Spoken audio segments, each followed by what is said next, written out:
নমস্কার, আমি শান্তিকা। সেটার পানিশমেন্ট ডেফিনেটলি হওয়া উচিত এবং হচ্ছে। কি বলবো, মার করে রুটি চিনি দিয়ে চাপু দিয়ে অনেক না, আমি ইন্টারেস্টেডই না বলতে, আমি বলবোই না।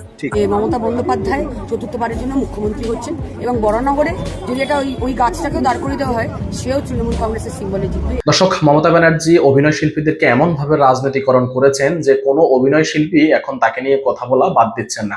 সকল অভিনয় শিল্পীরাই তাকে জুতোর মালা পরাতে যাচ্ছেন। দর্শক, আজকে এমন একটি ভিডিও ফুটেজ আপনাদেরকে দেখাবো যেখানে অভিনেত্রী সায়ন্তিকা নিজে লাইভে এসে বলছে যে মমতা ব্যানার্জিকে সে জুতোর মালা পরাতে চায়। আসলে এটি মমতা ব্যানার্জির জন্য একেবারে লজ্জাজনক একটা বিষয়, যেটা সে কখনো ইতিপূর্বে শোনেননি।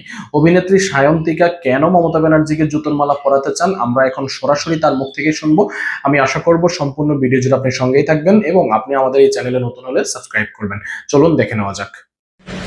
নমস্কার, আমি শান্তিকা। সেটার পানিশমেন্ট ডেফিনেটলি হওয়া উচিত এবং হচ্ছে। কি বলবো, মার করে রুটি চিনি দিয়ে চাপু দিয়ে অনেক না, আমি ইন্টারেস্টেডই না বলতে, আমি বলবোই না। মমতা বন্দ্যোপাধ্যায় চতুর্থবারের জন্য মুখ্যমন্ত্রী হচ্ছেন এবং বরানগরে যদি এটা ওই গাছটাকেও দাঁড় করে দেওয়া হয়, সেও তৃণমূল কংগ্রেসের সিম্বলে জিতবে। সেটা পুরোটা চলে গেছে, আমরা নিষ্পত্তি করতে পেরেছি, আমি সেইটা বলবো না। কিন্তু হ্যাঁ, এখন 1-2 ঘন্টা জল থাকে। বরানগরটা একটা গামলার মতো, ভৌগোলিক যে অবস্থানটা সেই। নির্বাচনে ভরাডুবির পর এবার মমতা বন্দ্যোপাধ্যায়ের সাথে সব সম্পর্ক ছিন্ন করেছেন সায়ন্তিকা। রাজনীতিতে উত্থান পতন লেগেই থাকে, কিন্তু অভিনেত্রী সায়ন্তিকা বন্দ্যোপাধ্যায়ের ক্ষেত্রে বর্তমান পরিস্থিতি যেন এক অন্য মোড় নিয়েছে।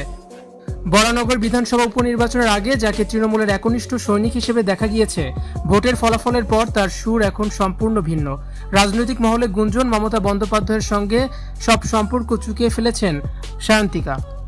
সূত্রের খবর, সাম্প্রতিক সময়ে কিছু ঘনিষ্ঠ মহলে সায়ন্তিকা জানিয়েছেন তিনি এখন আর মমতা বন্দ্যোপাধ্যায়ের বিষয়ে কোনো প্রশ্নের উত্তর দিতে ইচ্ছুক নন। এমনকি তিনি বলেছেন, আমি মমতাকে চিনি না।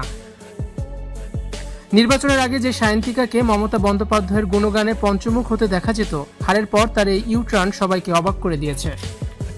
তিনি এখন মমতার ফোনও ধরছেন না। নির্বাচনের আগে সায়ন্তিকার সক্রিয়তা ছিল চোখে পড়ার মতো, কিন্তু হারের পর থেকেই তিনি এক প্রকার আত্মগোপনে আছেন।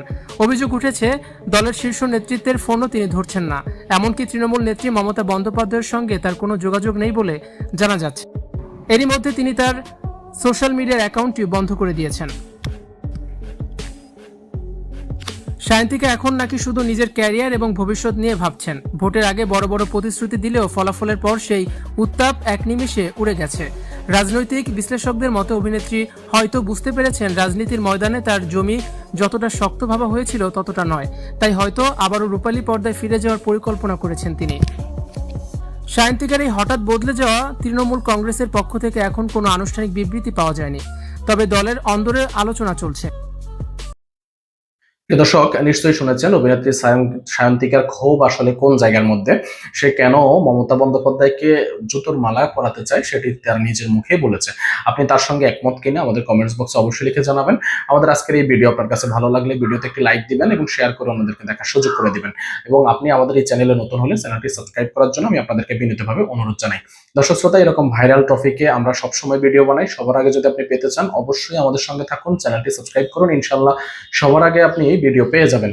এতক্ষণ আমাদের সঙ্গে থাকার জন্য আপনাদের সবাইকে অসংখ্য ধন্যবাদ জানিয়ে আজকের মতো বিদায় নিচ্ছি।